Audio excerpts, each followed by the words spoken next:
Hey there, dog lovers. Today we're diving deep into a topic that's super important for all of us who adore our furry friends, cancer in dogs.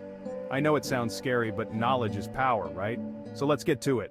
First things first, let's talk about which dog breeds are more prone to cancer. Now don't freak out if your pup's on this list. It doesn't mean they'll definitely get sick. It just means we need to be extra vigilant.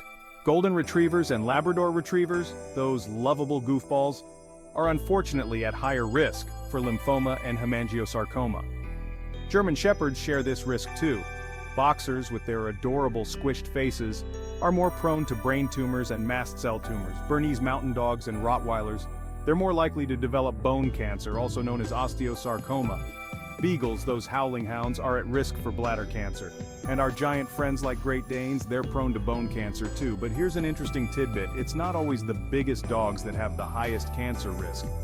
Medium to large breeds often have higher rates than the giant breeds. Weird, right? Now let's talk about why some breeds are more prone to cancer. It's all about genetics, folks. Just like how certain breeds are known for specific traits like floppy ears or short legs, some breeds have genes that make them more susceptible to certain types of cancer. But here's the thing, it's not just about breed. Age is a huge factor too.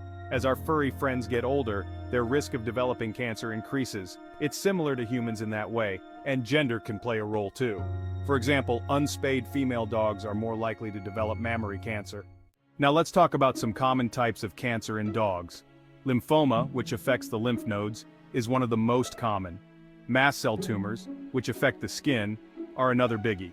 Osteosarcoma, or bone cancer, is particularly common in larger breeds. And then there's hemangiosarcoma, which affects blood vessels and is often found in the spleen. So, what signs should we be looking out for? Well, lumps and bumps are obvious ones, but also keep an eye out for sudden weight loss, loss of appetite, difficulty breathing, limping or lameness, unusual bleeding or discharge. If you notice any of these, it's time for a vet visit. Now I know this all sounds pretty grim, but there's good news too. We're getting better at treating cancer in dogs all the time, and there's a lot we can do to help prevent it. Keep your dog at a healthy weight. Obesity can increase cancer risk. Feed them a balanced, high-quality diet. Make sure they get plenty of exercise. Limit their exposure to known carcinogens like tobacco smoke and pesticides. Spay or neuter your dog. This can reduce the risk of certain cancers. And perhaps most importantly, regular checkups with your vet are crucial. Early detection can make a huge difference in treatment success. Remember, every dog is unique. While these statistics and facts are important to know, they don't define your dog's destiny. Plenty of dogs from high-risk breeds live long, healthy lives, and sometimes dogs from low-risk breeds can develop cancer. The most important thing is to love your dog, keep them healthy, and enjoy every moment with them. Be aware, but don't let fear overshadow the joy of having a canine companion. So, keep up those walks, belly rubs, and vet visits. Your furry friend is counting on you. And remember, knowledge is power.